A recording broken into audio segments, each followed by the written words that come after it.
Down to business.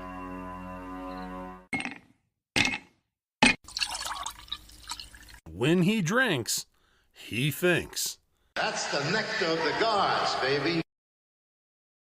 Hello, everyone, and welcome to the #1 liquid-fueled, liquid-lubricated show on the interwebs. This is the Whiskey Musings Broadcast, and I apologize if you hear the dog barking in the background. My son just got home and is about ready to come into the main studio door. Hopefully he will calm him down enough. Anyway, all right. So, wow. Okay, so it is hotter than normal tonight. If you recall on Wednesday, I kind of mentioned how Tuesday was actually hotter than normal for us. Well, we're actually in the low 80s today. So if I drop off, it will probably be due to maybe a machine overheating or something like that. I'm doing everything I can to keep that from happening. So if you see that happen, that will probably be why. Okay. And of course, you know, it's also due to the fact of the heat of the information that I am about to pass on to you. I mean, because it's just, things are heating up in the political space. And I'm telling you, it's because of the fact that we're getting closer and closer to the midterm elections. We've got, I know here in Washington, we have our primaries being done on the 2nd. And so this is just, you know, it's getting hot all around, not only just in temperature, but also everywhere else. And so, yeah, we're doing that. All right. First things first, what am I drinking tonight? Well, if you're on Rumble, you would have seen that I have actually changed my icon that I say hello to everybody with to a beer bottle or a beer mug. And the reason being is because tonight I am drinking beer. The Blue Moon Belgian White is what I've got here. And, yeah, so the Blue Moon Belgian White is what I'm drinking, and tonight I needed a cold beer. I just had to have a cold beer. And Amy actually asked, let me see if I can toss this up. And yeah, it's not going to do it, but she actually asked in the chat. She says, you know, how is there a primary date if it's all mail-in? Well, we have to have it postmarked by a specific date. So, you know, for this year, it's August 2nd. But they have to be postmarked by a certain date. Now, whether or not that actually carries through, and, you know, prevents any kind of like, oh, there's some more coming in. I honestly, that has been a question of mine here in the state of Washington ever since we went to mail-in voting. And of course, we do have the capability to at least check and see if our ballot has been looked at. But we don't have any way of like actually tracking whether or not it's actually been counted. So, which of course would kind of violate the privacy issues. But anyway, so yeah, we've been voting mail in here in Washington for, oh gosh, at least a decade, I believe. So, you know, they kind of, they set it up in a certain way. The voters voted on it and we basically allowed it, and there you go. So I don't know what the heck's going on, but anyway, I see that I have a couple people popping in over on my other outlets, not just on Rumble, but on YouTube. Let's see. Is anybody over there on YouTube? I don't see anybody on YouTube, but I do see some people on Facebook. And that's great. Thank you very much for joining. I appreciate that. If you are on Facebook and you are kind of all alone, you may want to head over to Rumble because that's where the party's at. You can go ahead and sign up for free. And then, of course, once you sign up, you can subscribe to my channel for free. And you can join in all the conversation that is going on over there. We have got a bunch of people over there. I also have found out, believe it or not, that I have a follower on Facebook. We mentioned Facebook, but I have a follower on Facebook, an individual who is following me from the great down under. That's right. The Whiskey Musings broadcast, and yes, I do broadcast with the intent of taking it internationally, even though most of my content is centralized to the United States.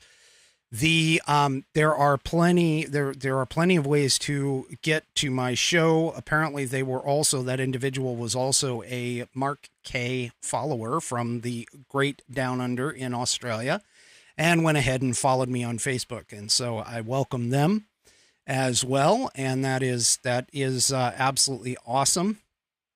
All right.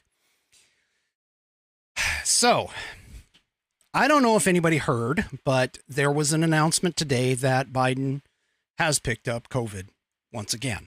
He has had essentially a rebound of COVID. And so, yeah, it's kind of interesting. He hasn't reportedly doesn't have any symptoms. However, he is going to go back into isolation. Not like that really matters. I mean, shoot, the entire time that he was campaigning, he was in the basement anyway. And he spends so much time out in Delaware on the weekends and things like that. So to be honest, I don't even think anybody will really notice that he's gone. So if they do notice, that would be amazing. All right, so before I go any further, let me go ahead and get this out of the way, and let me honor one of my affiliates with tonight. If you honor and value our God-given right to self-defense by owning a firearm and would appreciate joining a community of like-minded individuals who welcome firearm owners from all experience levels, then you should consider joining the NCCA. The National Concealed Carry Association, NCCA, exists to serve the Second Amendment community by providing a nationwide network of Second Amendment advocates, offer elite self-defense and concealed carry training from the nation's top instructors, and provide rock-bottom prices on the best selection of gear and accessories. NCCA members enjoy shopping thousands of products with zero dealer markup, unlimited free shipping, and keep more money in their pockets with zero credit card processing fees. The National Concealed Carry Association encourages safe, responsible concealed carry and celebrates those who are brave enough to protect not only themselves, but their families and their communities. If this sounds good to you, visit nationalconcealedcarryassociation.com to join today. As a special bonus, use my affiliate link, and I'll read it for you auditory listeners, ncca.refr.cc/Rick, RICK02, to receive a code for 10% off any purchase at nationalconcealedcarryassociation.com. Once again, use my affiliate link, ncca.refr.cc/Rick, RICK02, and receive a code for 10% off your purchase at nationalconcealedcarryassociation.com. Visit National Concealed Carry Association, it's all lowercase, all one word, .com to find out more today. And of course, I thank them for allowing me to be a brand ambassador. All right. So, next up, we have our On This Day in American History.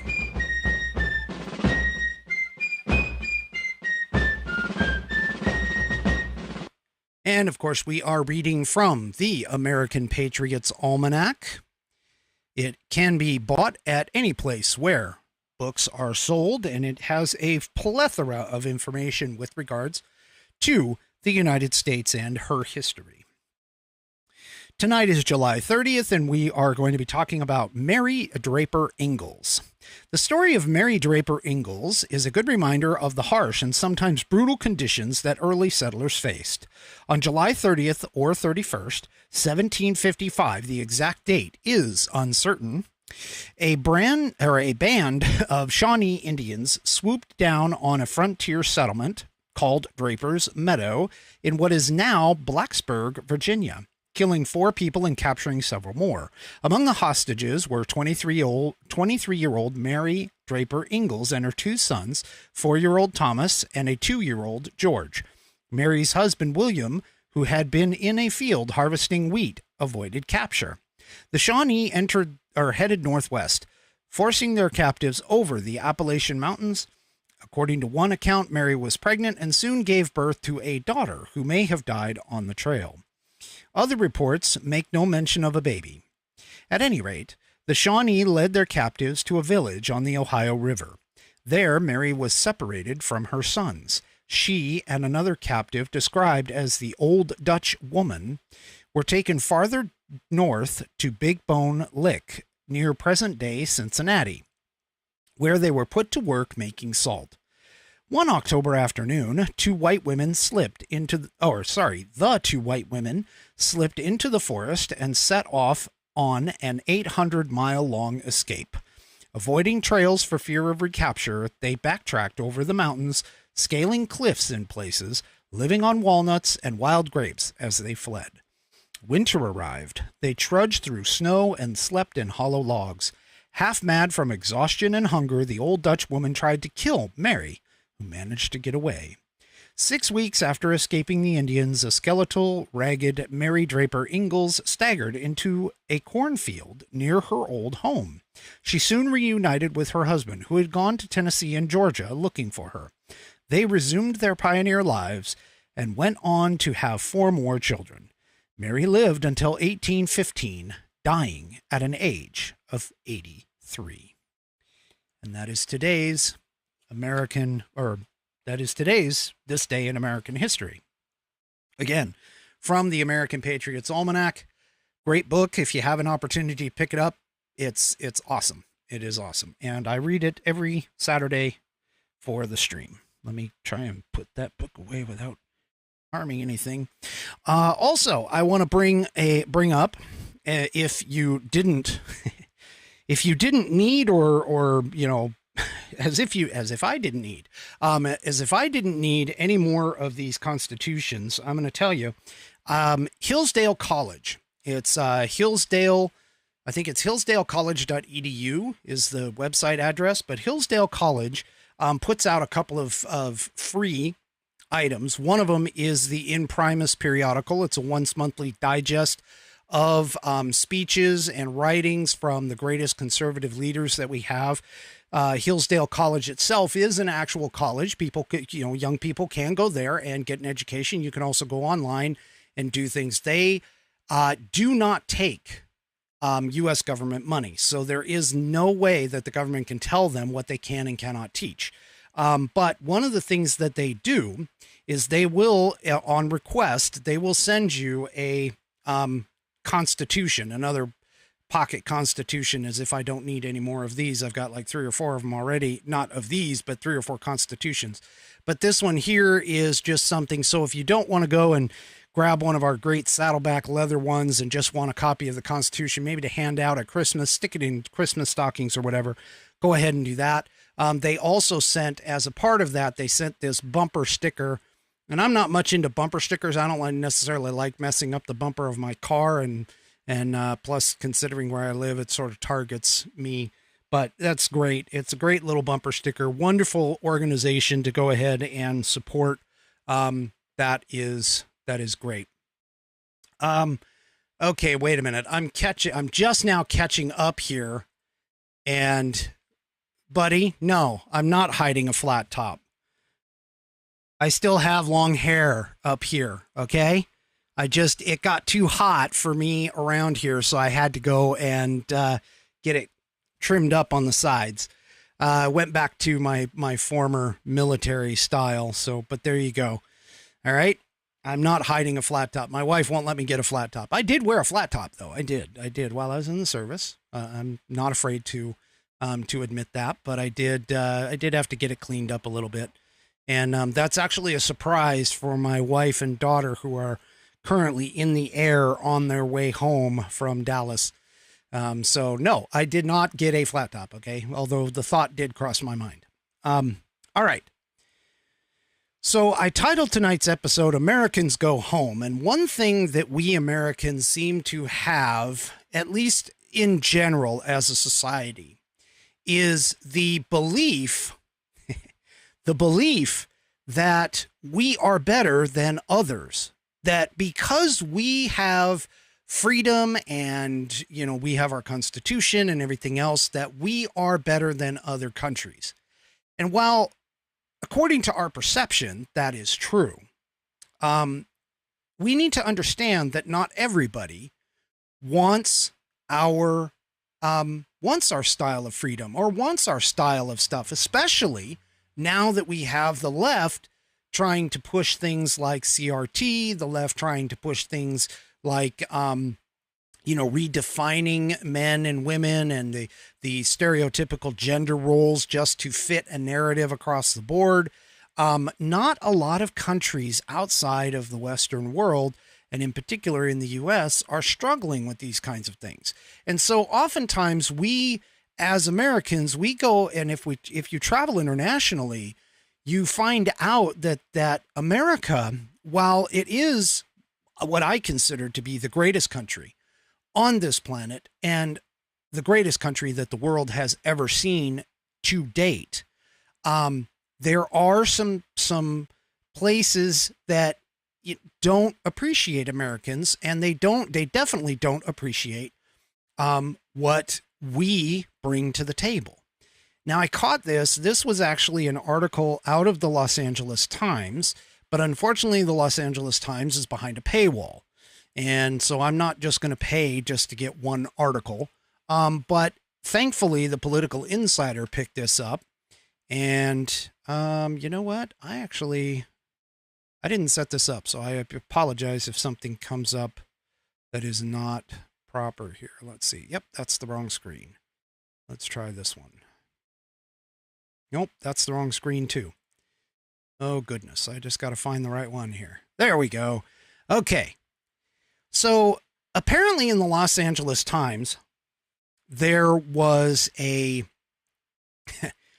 article with regards to Californians in particular who are relocating to Mexico.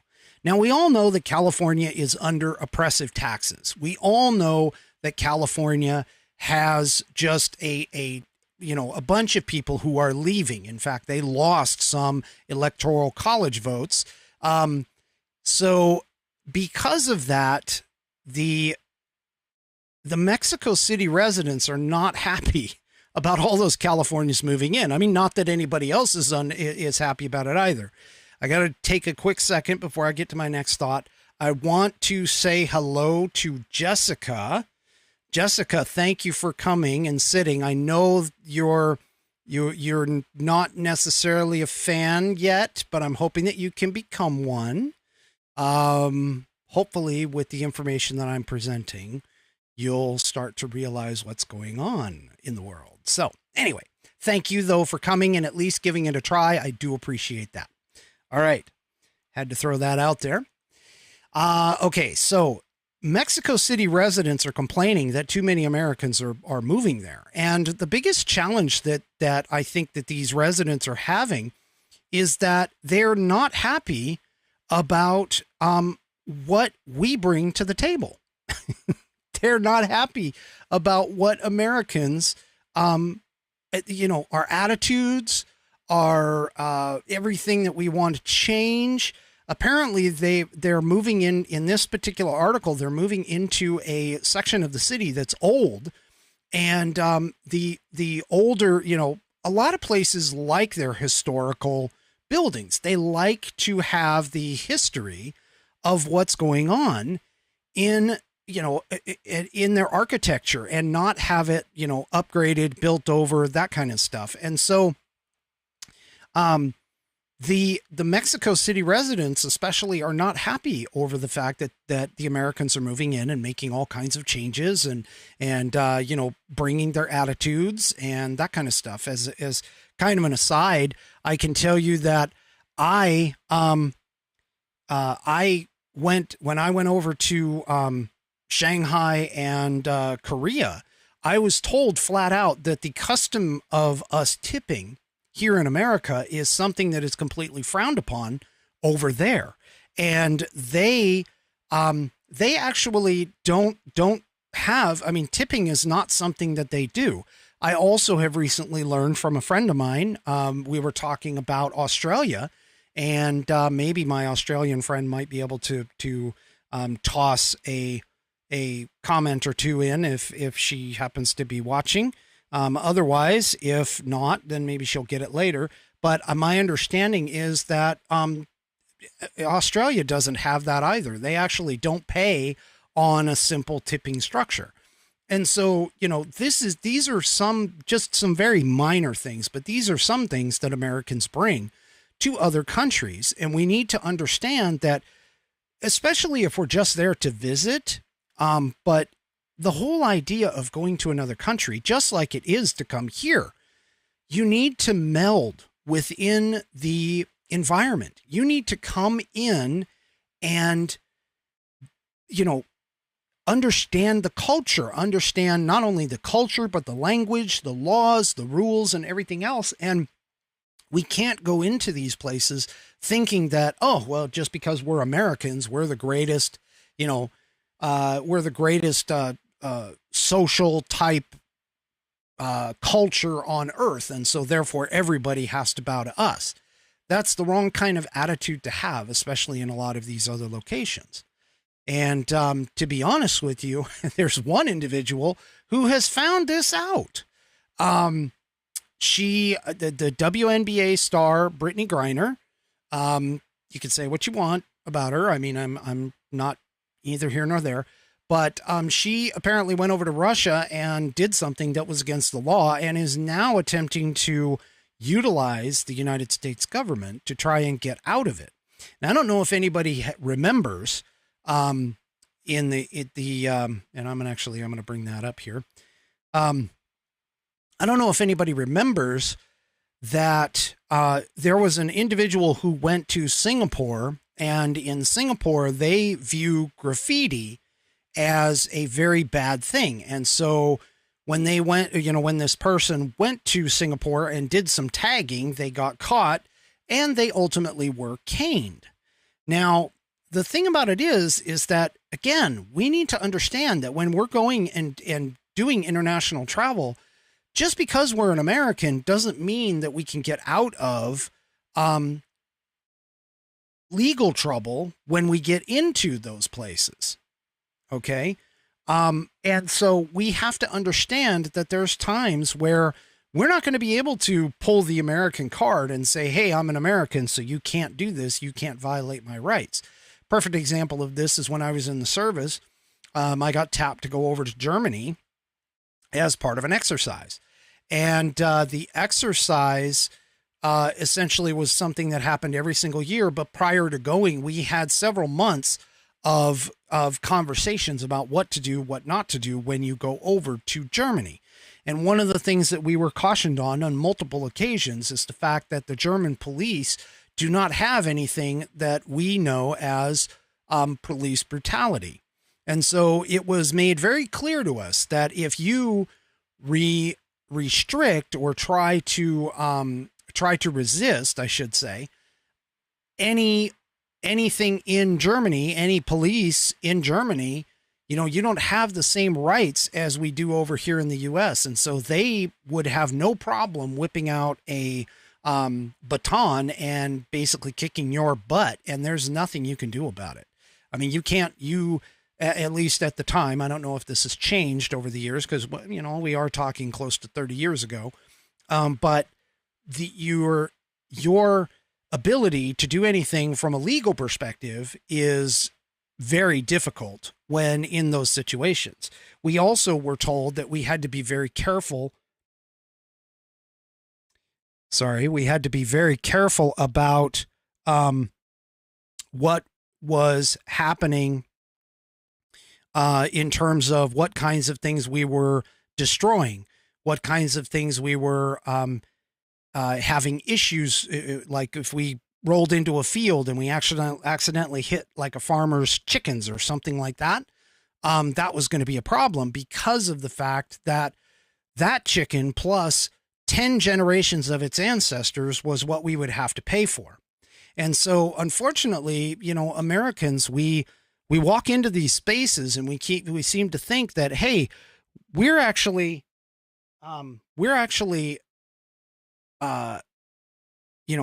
guests in these countries. And I'm sorry, I lost my train of thought. The fan shut off automatically. I don't know why. But we actually need to understand that we're guests in these countries, that even if we go there to live, we need to meld within the culture. We need to understand that culture. We need to understand the rules of that culture before we, go and mouth off and start talking about the Constitution and everything else. I mean, there are some protections because we are a foreign entity in some locations, but that doesn't necessarily mean that that's always going to be the case. And so, me personally, I actually think that Brittany Griner, honestly, I mean, she did the crime. She admitted to it. She admitted in court that she did it in Russian court. And so from my perspective, she needs to go ahead and do the time. She cannot just claim, American influence and try to get off, which means that this headline that I've got here behind me, it shows that Russia is actually saying right now, this is based off of yesterday, that there actually hasn't been a deal on the Brittany Griner release and the prisoner swap. For those of you that don't know, we offered up a known arms dealer killer up for two people who are currently being held in Russia. And apparently, the Russian folks are saying, yeah, no. One thing that is disturbing, though, about this is just like with the whole Brian Bergdahl thing, this will open up or potentially open up issues with Americans going to foreign countries and going into other countries that may not be as forgiving as Russia or any of these other places. This is actually going to put people at risk. There's a reason why we as Americans generally say that we do not negotiate with terrorists. Once you negotiate, once you open up that door and you make it to where you actually, as a part of that door, you essentially start with the whole idea of money or trading somebody or something, it becomes a bit of a problem. And so this is going to be an interesting issue. We're going to have to watch this and see if anything major comes out of this. But this is setting a very interesting and potentially dangerous precedent for this. Okay, so let's take a second. Let me take a drink here.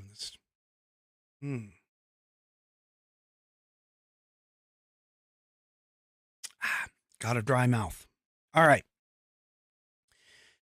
So now we have what essentially is the next pandemic, let's say, or the next fear-mongering campaign. And what I'm talking about, of course, is monkeypox, and or otherwise known, thanks to Tucker Carlson, as schlong COVID. God, sorry. That's just funny. I kicked myself. Anyway, so what I am referring to, though, is the fact that if you haven't noticed, but the CDC has put out COVID restrictions, and when they did so, they kind of walked around the concept of the gay man. And they tried to explain it without. Now, for those of you that don't know, at least right now, according to the last statistics that I saw, roughly 95% of the people who have had and been treated for monkeypox have come from the gay community. There has only been a couple of children so far that have gotten it, but apparently those children have got it because they were in close, prolonged, and I want to emphasize prolonged contact with that individual. Now, the funny thing about monkeypox is, as far as I am aware, and as far as all the data that I've been able to gather, monkeypox is not deadly. There is a shot, there is a vaccine for it. It's very similar to smallpox, but it's not deadly for the individual as long as you get treatment, is my understanding. The problem, though, is that the Dems are totally ignoring, and let me bring this up. So this came out of the post-millennial. They are totally ignoring the fact that 95% of the people who have received it have gotten it from essentially consensual sexual encounters. This is primarily, at least at this moment, I mean, it hasn't jumped or hasn't changed its vector of transmission, but at least at this moment in time, it appears that this is literally a sexually transmitted disease, which is interesting that the CDC wouldn't even call it that. The WHO, I think, is even questioning or trying to avoid that, but this is literally, by definition, I'm going to say, a sexually transmitted disease for the most part. There is a small percentage that if you come in contact with the pustules for a prolonged period of time, that you could get it. I'll be honest with you, this is a small segment of the population. This is not something to get all freaked out about. It's not something, if you're not part of that population, then you don't necessarily have to be concerned. For anyone who is in a heterosexual relationship and a committed monogamous relationship where you're not allowing other people to join in any type of those kinds of activities, you're probably pretty damn safe. And as long as you don't have somebody living with you who is promiscuous in those kinds of realms, you're likely not to get it. Okay. So realistically, I mean, again, this is the newest fear mongering. This is the new fear porn. This is the new scary bad guy that they're going to want to try and throw out there, honestly, for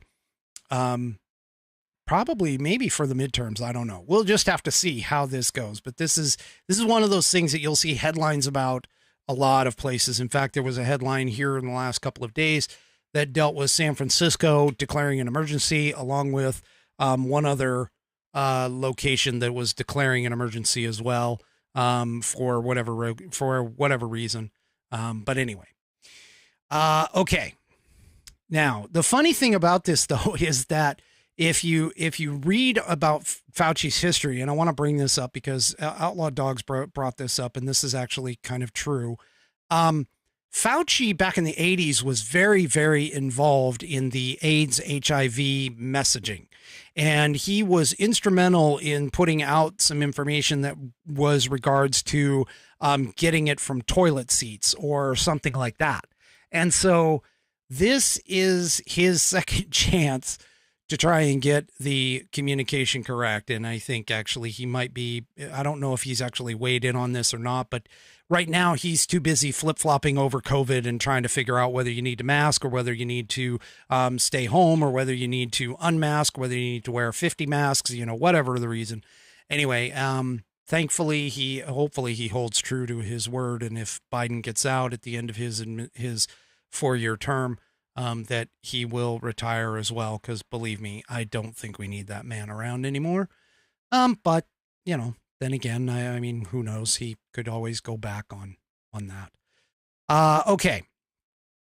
Now, one other thing that popped just in the last couple of days that I think you need to understand. You may have seen the headline that the Biden administration has quietly, and I do say quietly, but they have quietly approved the part of the border wall. Now they're actually, they say they're actually going to finish it. And this is down by Yuma, Arizona. And what's really funny is that, everybody's been pointing to the fact that if the border wall was completed, we wouldn't have such a porous border. We would be having some issues with that.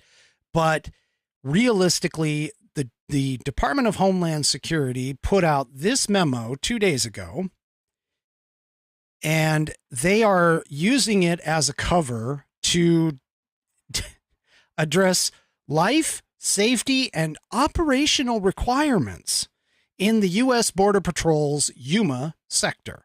Now, the specific area that they're going to finish the wall, they say, is in Yuma, Sector 6, which has to deal with closing apparently 4 gaps that are located where it was an incompleted barrier project near the Morelos Dam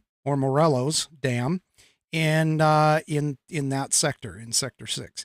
And so basically they're trying to essentially say that this is because, people are potentially going to the Colorado River, and the Colorado River is very rapid, very fast moving. And so they are being taken downstream and drowning and so on and so forth. But they are going ahead and trying to cover this up. I mean, honestly, I'll be completely honest. I think they need to complete the wall, period.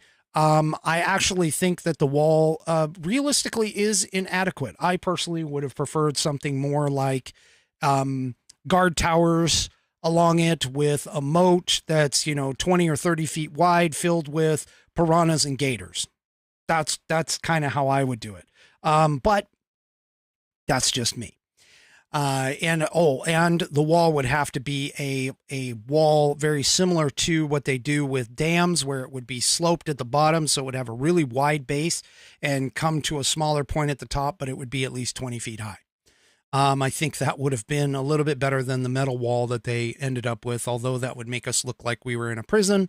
But seriously, it would just be border security. I also ironically believe that we should be doing the exact same thing up at the northern border, because we have so much focus at the southern border. I can tell you the northern border is a little less occupied and watched. And so there could be a lot going in there. The only thing that helps us up there is the fact that the Canadians are actually very particular about who goes in. Having had to go up there for work, I can tell you their restrictions are much more stringent than it is to come here and visit in the U.S. And so, to be honest with you, just visiting is one thing. Going into Canada, just visiting is one thing. But if you have to go in there for work, I mean, it's a lot. You have got to do a lot of things. So anyway, so I saw that. I thought I'd bring that to everyone's attention because that was actually kind of interesting.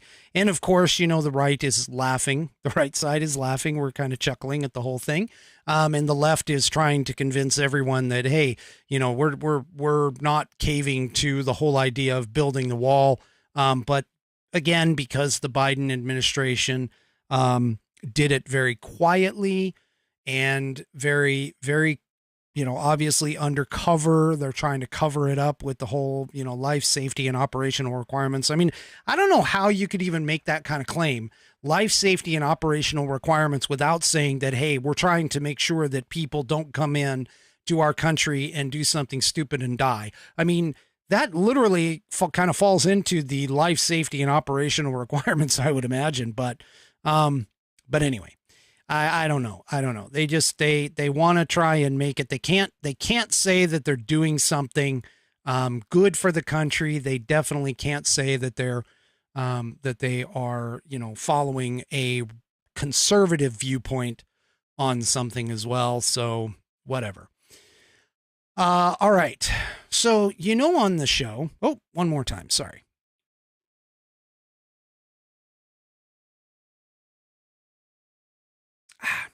Well, that's not as cold anymore. I gotta, one of these days I'll have to get a beer koozie. Okay. So, on this show, I rip a lot on Biden. I mean, it's just way too easy to do. It is way too easy to do, to rip on him. And I've shown multiple locations. I have shown that his approval rating is literally in the tank, and they have, like on my last episode, I talked about how 75% of the Democrats do not want him to run again in 2024. Now, so one of the things that I see,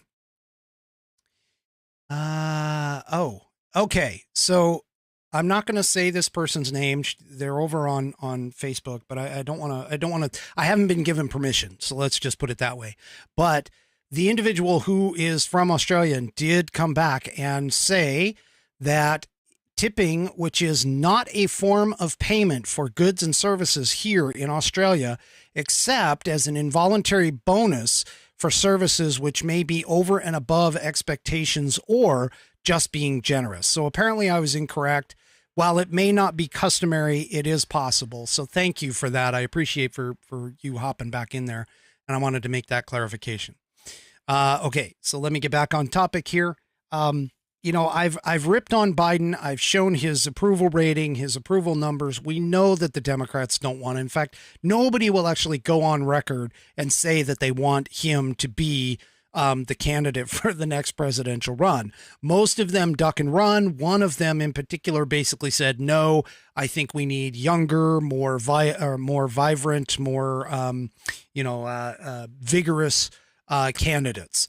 And that actually was kind of interesting when I saw that on Twitter. But this is historical.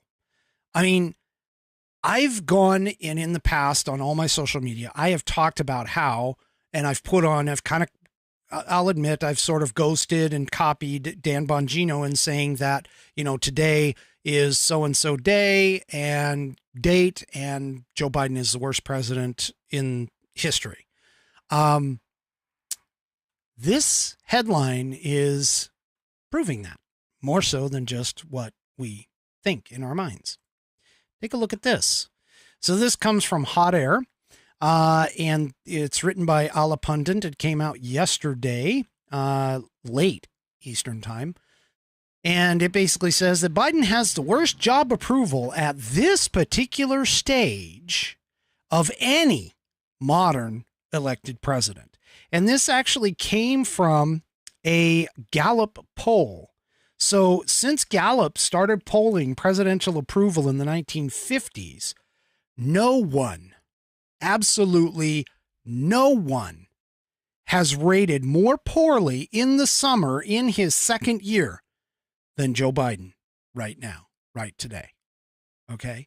So, wow. I mean, that is, if anything could be proven by this, this is definitely something. Now, Reagan was also struggling with the recession and high inflation in 1982. Although the latter of like his last 4 years, it was trending downward. And he was still a few points better than Sleepy Joe is now, they say in the article. I don't know where anybody can even come close to saying, you know what, this guy is just a great president. For those of you who are out there who might not be a conservative leaning individual who happened upon this channel, I got to tell you, if you actually think this guy is doing a good job, you really need to reevaluate your position in both education and in life. There is no way this guy is doing a good enough job to warrant anything but the negative press that he's getting.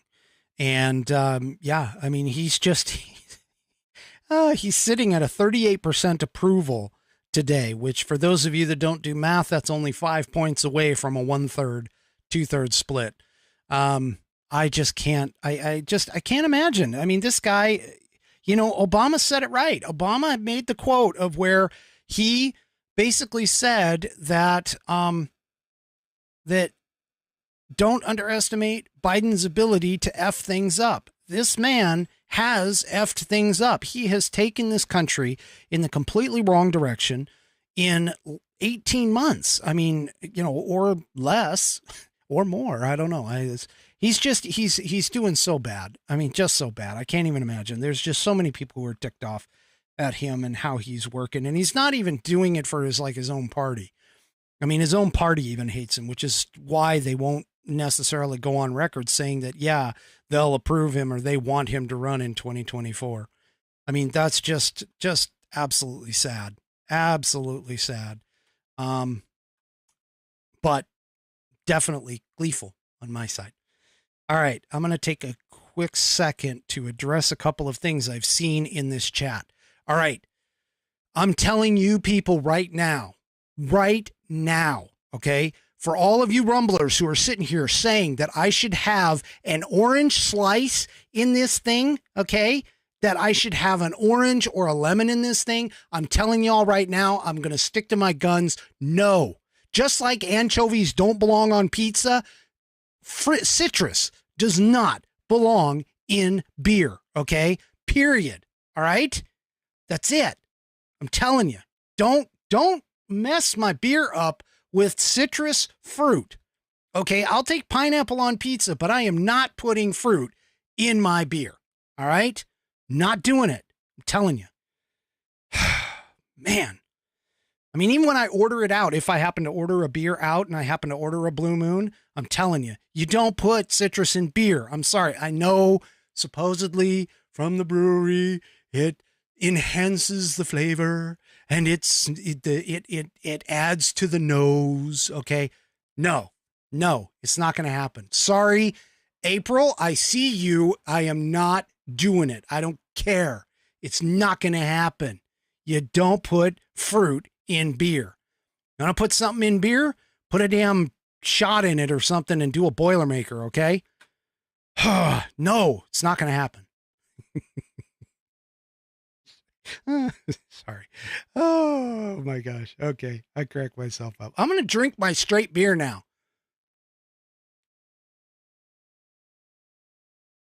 I don't even put lime in Corona, Mama. I don't even put lime in Corona. What's the point? Anyway, I got a couple people in here who are saying that I'm wrong. All right, whatever. I can be wrong, but only once in a millennia. And this ain't it. All right. Okay. So, all right, for my last thing before I get to questions for whiskey.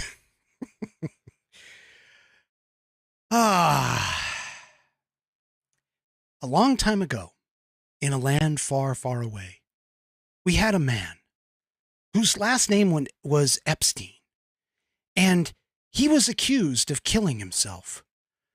But there's some question as to whether or not he actually did the deed.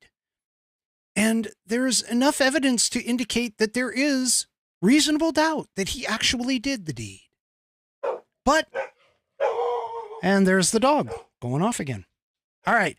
But one thing that did not come out in his trial, nor did it come out with the Ghislaine Maxwell trial. The one thing that didn't come out with that either is the client list. And we've been sitting here waiting for that client list to show up. We've been sitting here begging for that client list to show up. And what happened? Well, finally, the Gateway Pundit, this out of the Epic Times, the Gateway Pundit petitions the court to unseal the Epstein client list. Okay? The Gateway Pundit finally did what everybody is asking for. Now, I don't know if they're actually going to get anywhere with this, to be honest with you. I don't have a lot of faith in our justice system doing the right thing anymore. And I certainly don't have faith in understanding what is going on with this particular list because of some of the people that are on this. But I can tell you that this is still a good step in the right direction, okay? Because we'll actually have an answer to somebody saying that, we want to see the client list. And to be completely honest with you, I can remember in his, while he was part of the presidency when this was going down, in terms of the trial, there was a lot of suggestion that Donald Trump was actually on that list. And I'll be honest with you, I don't believe he is. He actually, there's a story that came out and it's been proven true that he actually, once he found out what Epstein was doing or allegedly was doing, he actually barred him from Mar-a-Lago. Now, You don't do that if you're a client. You don't do that if you're a customer. If there is something that this person has that you want, you definitely do not do that. And so, yeah, I don't see where this thing is going to go, but if it does go somewhere, it will be awesome. I would love to see that client list. I would love to see it confirmed as to who was on that flight and who went to that island and who did all of these wonderful and potentially evil things, to these young women. And it's just despicable. I mean, I can't even imagine, but there's a lot of people who have been suggested being on that list. And I'm not necessarily going to name names, but there are a few of them. There's a lot of high-powered Hollywood types. There's a lot of high-powered government types. There's just all kinds of things that are going on. And so, anyway. Okay. So that's the last article of the evening. So let me go ahead and bring up I want to make sure I'm doing the right one here. Questions for whiskey. All right. So tonight is a new question from a new individual. I see him in the chat, and I appreciate his submission. And I'm going to read the whole thing to you. So this is coming in from Dave's Cave. Dave says, "Hello, loving your podcast. You are very down to earth and fun to listen to." Well, thank you. I appreciate that. Anyway, I did have a question I am not sure you have addressed before. Obviously, I haven't because I'm putting it in questions for whiskey. But anyway, let me continue. How would you discuss how the early colonists felt about slavery? The left loves to point out many of the founding fathers had slaves or owned plantations. That might be a loaded question, though, to answer. Thanks, Dave's Cave. All right.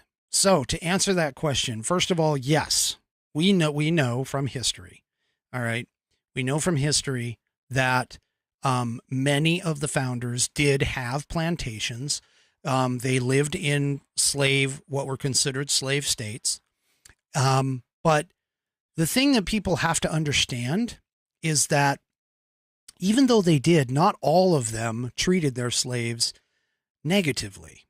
And by that, I mean, there's even some question that, say, Thomas Jefferson, as an example, there's several of his ancestors that can trace back to the fact that he actually had sexual trysts with some of the people in his slave group.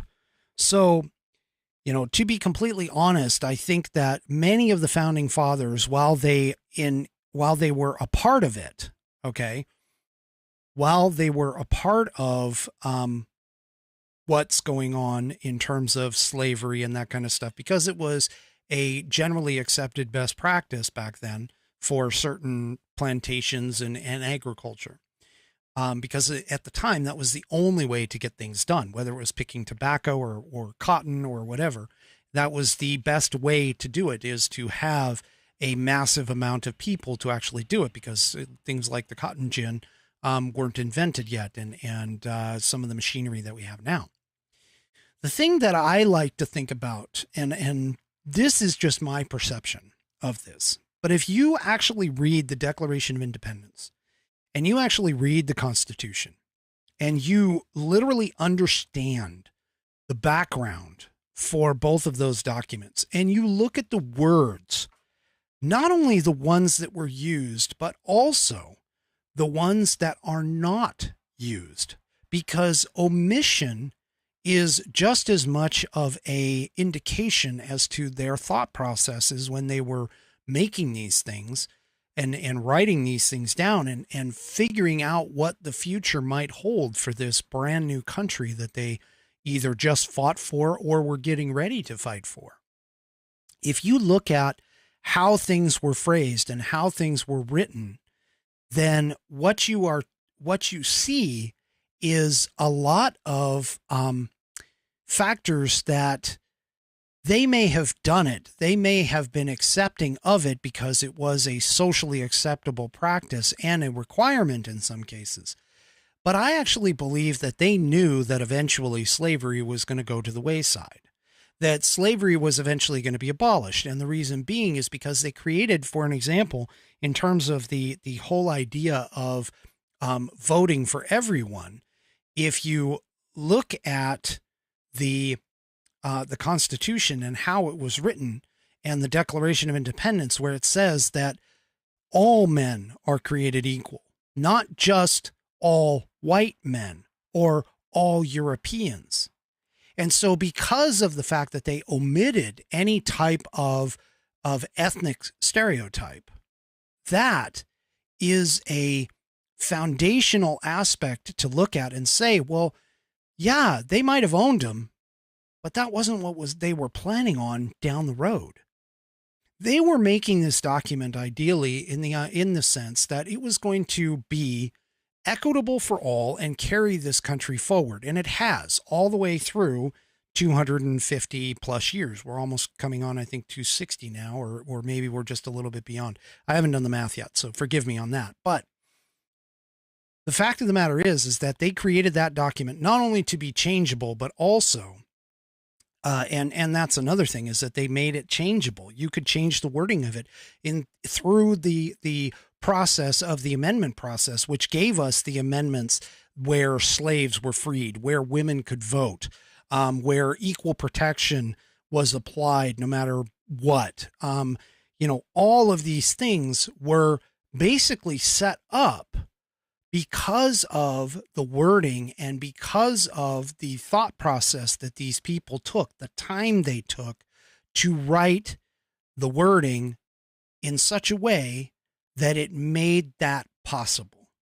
Now, they may have known that they couldn't do it right then and there because, of course, the South, as an example, had a very large problem. In fact, we had a civil war over what potential, at least as one of the reasons for the South and the North, the Civil War.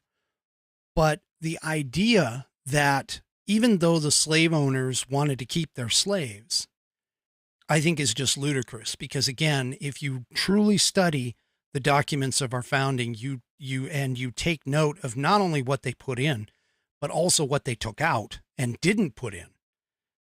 That gives you an indication of what these people were truly thinking when they created these documents that have sustained this country for the time that it has been and turned it into the great country that it is today. And I hope that answered your question. I do appreciate it. If you want to put in a question for Whiskey, please go ahead and send it off to fans, FANS, at Whiskey Musings, all lowercase, all one word, .online.